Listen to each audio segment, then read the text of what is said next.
नमस्कार दोस्तों, स्वागत है आप सभी का हिंदी महासागर में।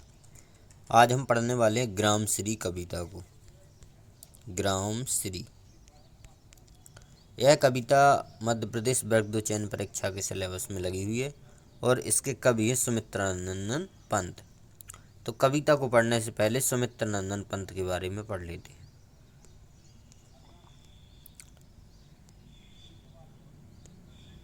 सुमित्रानंदन पंत का जन्म हुआ था उत्तराखंड के बागेश्वर जिले के कौसानी नामक गांव में हुआ था। तो बागेश्वर जिले के कौसानी नामक गांव में उनका जन्म हुआ सन 1900 में। उनकी शिक्षा बनारस और इलाहाबाद में हुई। आज़ादी के आंदोलन के दौरान महात्मा गांधी के आह्वान पर उन्होंने कॉलेज छोड़ दिया। जब सुमित्रानंदन पंत जी कॉलेज में थे तब महात्मा गांधी जी ने आह्वान किया था कि सभी लोग आज़ादी के आंदोलन में शामिल हों, तो उन्होंने अपना कॉलेज छोड़ दिया और आंदोलन में शामिल हो गए। छायावादी कविता के प्रमुख स्तंभ रहे सुमित्रानंदन पंत का काव्य क्षितिज 1916 से 1977 तक फैला हुआ है। 1977 में उनका देहावसान हुआ, माने निधन हो गया 1977 में। तो सुमित्रानंदन पंत जी जो छायावाद के 4 प्रमुख स्तंभ हैं उनमें से एक हैं, जिसमें जयशंकर प्रसाद, सूर्यकांत त्रिपाठी निराला, सुमित्रानंदन पंत और महादेवी वर्मा। तो 4 में से एक है सुमित्रानंदन पंत जी।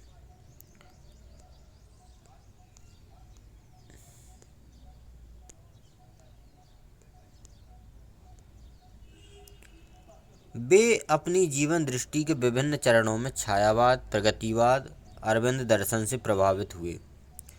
तो प्रश्न पूछा जा सकता है कि सुमित्रानंदन किस दर्शन से प्रभावित थे, तो अरविंद दर्शन। इनकी कुछ और प्रमुख जो रचनाएं हैं काव्य कृतियाँ वीणा, ग्रंथि, गुंजन, ग्राम्य, पल्लव, युगांत, स्वर्णकिरण, स्वर्णधूलि, कला और बूढ़ा चांद, लोकायतन और चिदम्बरा। लोकायतन उनका एक महाकाव्य है।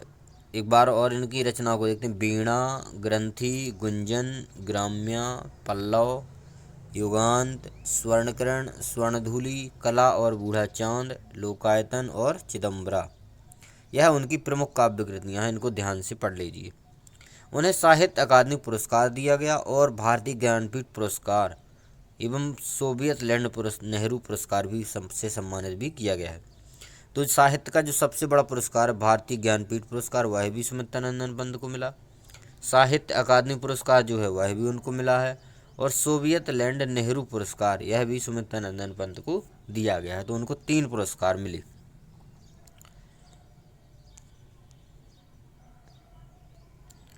पंत की कविता में प्रकृति और मनुष्य के अंतरंग संबंधों की पहचान है। उन्होंने आधुनिक हिंदी कविता को एक नवीन अभिव्यंजना पद्धति एवं काव्य भाषा से समृद्ध किया है। भावों की अभिव्यक्ति के लिए सटीक शब्दों के चयन के कारण उन्हें शब्द शिल्पी भी कहा जाता है। तो एक और नाम है उनका क्या, शब्द शिल्पी। सुमित्रानंदन पंत को शब्द शिल्पी भी कहा जाता है। जो ग्राम श्री कविता है इसमें इस कविता में कवि ने गांव की जो प्राकृतिक सुषमा और समृद्धि का मनोहारी वर्णन किया है। तो गांव में के जो सुंदरता है उसके बारे में ग्राम श्री कविता में कवि ने वर्णन किया है। खेतों में दूर तक फैली हरियाली, लहलहाती फसलें, फल फूलों से लदी पेड़ों की डालियाँ और गंगा की सुंदर रेती का कवि ने रोमांचित वर्णन किया है। उसी रोमांच की अभिव्यक्ति है यह कविता। तो इस कविता में ग्राम श्री में कवि ने ग्राम के जो जीवन की सुंदरता है, प्राकृतिक सुंदरता, उसके बारे में वर्णन किया है। आइए अब कविता को पढ़ते हैं। ग्राम श्री कविता है कि इस एक एक लाइन को ध्यान से पढ़िएगा, क्योंकि प्रश्न कविताओं के बीच से जो लाइन है उससे पूछा जाता है। फैली खेतों में दूर तलक मखमल की कोमल हरियाली, लिपटी जिससे रवि की किरणें चांदी की सी उजली जाली। तिनकों के हरे हरे तन पर हिल हरित रुधिर है रहा झलक, श्यामल भू तल पर झुका हुआ नभ का चिर निर्मल नील फलक।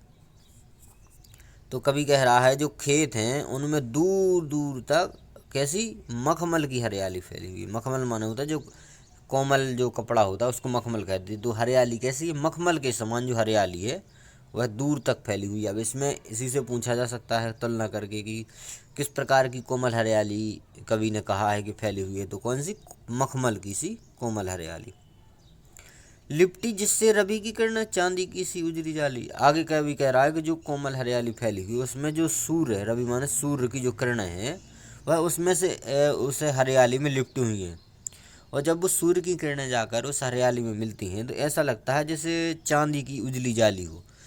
तो वो हरियाली जो है चांदी के समान चमकती है जब सूर्य की किरणें जो है उस हरियाली पर जाकर मिल जाती हैं उसमें। तिनकों के हरे हरे तन पर हिल हरित रुधिर है रहा झलक। जो तिनके हैं वो हरियाली के जो तिनके हैं उसके जो शरीर पर, तिनकों के शरीर पर कवि कह रहा है कि जो जब वो हिलते हैं तो ऐसा लगता है जैसे हरा रक्त जो है उनमें झलक रहा हो। क्योंकि जो हरियाली हो, जो घास होती है, जो पत्तियां होती हैं वो सभी कैसी होती, हरे रंग की। तो जो हरे रंग की हरियाली है उसमें ऐसा प्रतीत हो रहा है जैसे कि हरे रंग का रुधिर जो है बह रहा हो जब वो हिल रही हैं पत्तियां। तो श्यामल भूतल पर झुका हुआ नभका चिर निर्मल नील फलक। और जो श्यामल जो भूतल पर झुका हुआ है, जो आकाश है, वो ऐसा लग रहा है कि जो पृथ्वी पर जो हरियाली है उस पर ऊपर से झुका हुआ है।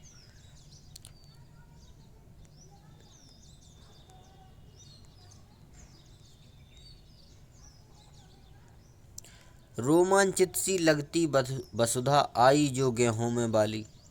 अरहर सनई की सोने की किंकणियां हैं शोभाशाली।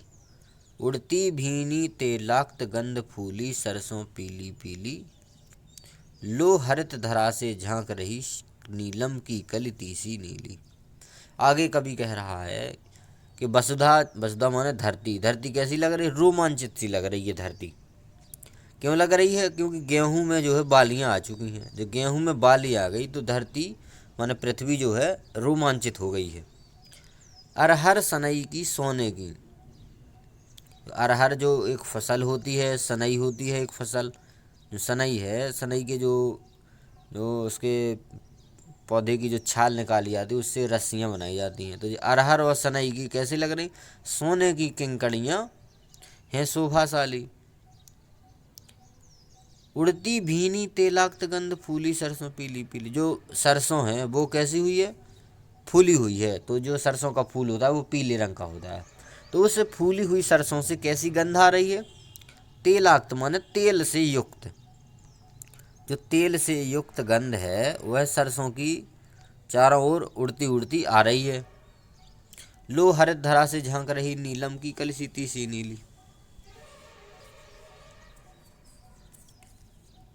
और हरी हरी जो पृथ्वी है ऐसी लग रही है कि बिल्कुल सभी पूरी पृथ्वी हरी हुई है, क्योंकि हरियाली चारों ओर फैली हुई है। तो वह पृथ्वी हरियाली नीलम की सी कलिती सी नीली। जो नीलम एक जो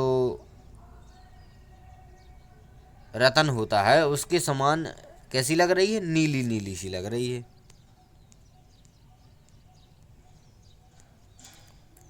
रंग रंग के फूलों में रिलमिल हंस रही सखियां मटर खड़ी। जो रंग रंग के फूल हैं उनमें जो मटर का पौधा है वो अपनी सखियों के साथ क्या कर रही है, खड़े हुए हंस रही है। इसमें इस कविता में जितनी भी फसलें हैं उसके माध्यम से कवि ने समझाया है। तो जो मटर है उसको क्या कर रही है, वो रंग रंग के फूलों में खड़ी होकर के अपनी सखियों के साथ क्या कर रही है, हंस रही है। मखमली पेटियों सी लटकी छीमियाँ छिपाए बीज लड़ी। फिरती है रंग रंग की तितली रंग रंग के फूलों पर सुंदर। फूल फिरते हैं फूल स्वयं उड़ उड़ वृंतों से वृंतों पर। जो मटर के जो दाने हैं वो ऐसे लग रहे हैं जैसे मखमल की जो पेटियां होती हैं उसके समान जैसे लटके हुए हैं। रंग रंग की तितलियां फूलों के रंग रंगों पर, जो विभिन्न प्रकार के रंगों की जो तितलियां हैं, वो अलग अलग रंगों की जो तितलियां हैं वो अलग अलग फूलों पर क्या कर रही हैं, घूम रही हैं। कभी इस फूल पर कभी उस फूल पर, ऐसे सभी फूलों पर जो है घूम रही हैं। और फूल स्वयं भी उड़ते हैं एक वृंत से दूसरे वृंत पर। जो फूल है वह स्वयं भी एक जगह स्थायी नहीं, वो भी एक डंठल से दूसरे डंठल पे जा रहे, तीसरे पे जा रहे, उड़ उड़ के सभी जगह घूम रहे हैं। अब रजत स्वर्ण मंजरियों से लद गई आम्र तरु की डाली, झर रहे ढाक पीपल के दल, उठ रही कोकिला मतवाली। जो आम के पेड़ हैं उसकी डालियां क्या हो गई हैं, आमों से जो आम है वो फल लग चुके हैं आम के, तो जो पेड़ की डालियां हैं वो लद चुकी हैं, माने भर चुकी हैं, क्योंकि आम के जो फल हैं वो लग चुके हैं। झड़ रहे पीपल ढाक के तल, जो पीपल के दल हैं, पत्ते हैं, वो क्या कर रहे हैं, झड़ रहे हैं, और कोकिला जो है वो भी मतवाली हो उठी है। महके कटहल मुकुलित जामुन, जंगल में झरबेरी झूली। तो कटहल क्या कर रहे हैं, महक रहे हैं, और जामुन जो है वो मुकुलित है, मतलब अभी अध खिला हुआ है। जो फूल पहले खिलने से पहले जो थोड़ा धीरे धीरे खुलता है तो उसको अध फुला फूल कह रहे हैं। अभी मुकुलित हुआ है फूल, तो धीरे धीरे क्या हो रहा है, खिल रहा है।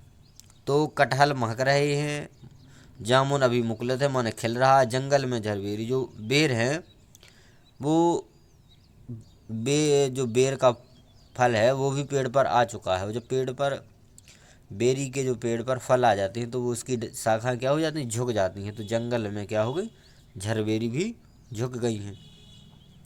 फूले आड़ू नींबू दाड़िम, तो जो नींबू आड़ू और दाड़िम जो फल हैं ये क्या हो गए हैं, ये जो पेड़ हैं जो है फूलने लगे हैं। आलू गोभी बैगन मूली ये सभी क्या हो गए हैं, फूलने लगे हैं, फलने लगे हैं। पीले मीठे अमरूदों में अब लाल लाल चित्तियाँ पड़ी, पक गए सुनहले मधुर बेर, औंली सी तरु की डाल जड़ी। लहलह पालक महमह धनिया, लौंग लौकी और सेम फली फैली, मखमली टमाटर हुए लाल, मिर्चों की बड़ी हरी थैली।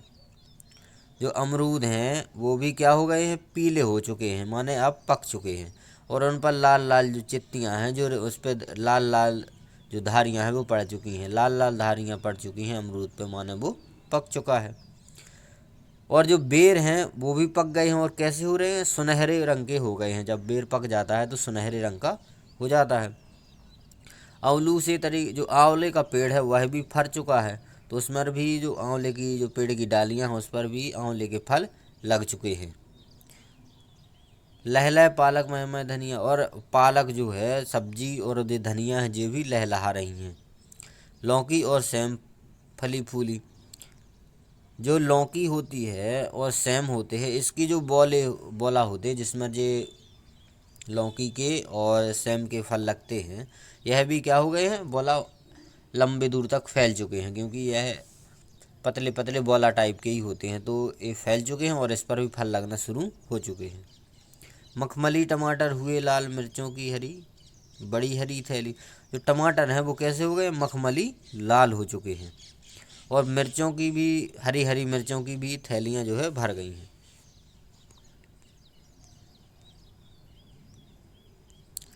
बालू के सांपों से अंकित गंगा की सतरंगी रेती, सुंदर लगती सरपत छाई, तट पर तरबूजों की खेती। अंगुली की कंघी से बगले कंगली कलंगी समारते हैं कोई, तिरते जल में सुरखाब पुलिन पर मगरौठी रहती सोई। जो गंगा नदी के किनारे का तट है वहाँ पर जो गांव हैं वहाँ पर बालू से जो ऐसी ऐसी धाराएं बन गई हैं कि वो बालू की जो धाराएं ऐसी बन गई वैसे लग रही जैसे सांप जो है लोटे हुए हों। और जो उसके किनारे पर तरबूजों की खेती है तो वो भी बहुत ही सुंदर प्रतीत हो रही है देखने में, क्योंकि जो गंगा का किनारा है, क्योंकि जो तरबूजे की खेती या तो तालाबों में होती है या नदियों के किनारे पर होती है, क्योंकि इसको बहुत ज़्यादा पानी की आवश्यकता होती है। तो जो तरबूजों की खेती है वह किनारे पर, नदी के किनारे पर बहुत ही सुंदर प्रतीत हो रही है। और जो बगुले हैं वहाँ पर जो है वह नदी के किनारे जो बगुला होता है वो पक्षी, वो भी बहुत घूमता फिर रहा है, तो वो भी बहुत ही सुंदर अच्छा लग रहा है। तिरते जल में सुरखा पुलिन पर मगरौठी रहती सोई, और जो जल है वहाँ पर है, जो गंगा नदी का जल है वहाँ पर भी मगरौठी सोई रहती है। हंसमुख हरियाली हिम आतप सुख से अलसाए से सोए, भीगी अंधियाली में निस्की तारक स्वप्नों में है खोए। मरकत डिब्बे सा खुला ग्राम जिस पर नीलम नभ आच्छादन, निरुपम हिमांत में स्निग्ध शांत निज शोभा से हरता जनमन। आगे कवि कह रहा है कि हरियाली कैसी है, हंसमुख सी हरियाली जो है, और उसको देखकर हिम आतप जो है सुख से अलसाए से मतलब सो रहे हैं। हरियाली को देखकर जो है क्या हो रही है, आलस आ रही है। भीगी हरियाली में तारक निसी में तारक सपनों में सोई। जब वो हरियाली, जब दिन में जो हरियाली रहती है वो क्या हो जाती है, अलसा जाती है, लेकिन जब रात होती है तो वही सपनों में क्या करती है, वही भीगी हरियाली निसी जो रात होती है तो वो क्या करती है, सपनों में खो जाती है रात में। मरकत डिब्बे सा खुला जिस पर नीलम लब आच्छादन, जो गांव है वो कैसा हुआ, मरकत के डिब्बे के समान। मरकत होता है कि पन्ना नामक एक जो रतन होता है, जैसे हीरा होता है ऐसे ही मरकत होता है, ये पन्ना होता है। तो जैसे जो रतन का डिब्बा खुला हुआ ऐसा खुला हुआ ग्राम गांव लग रहा है, और उस पर क्या हुआ है, नीला नीला आकाश जो है उस गांव पर छाया हुआ है। निरुपम हिमांत में स्निग्ध शांत निज शोभा से हरता जनमन। और जो ठंडी का मौसम है, हिमांत है, ऐसे जो शांति छाई हुई है गांव में, तो उसकी शोभा जो है सभी का मन हर रही है।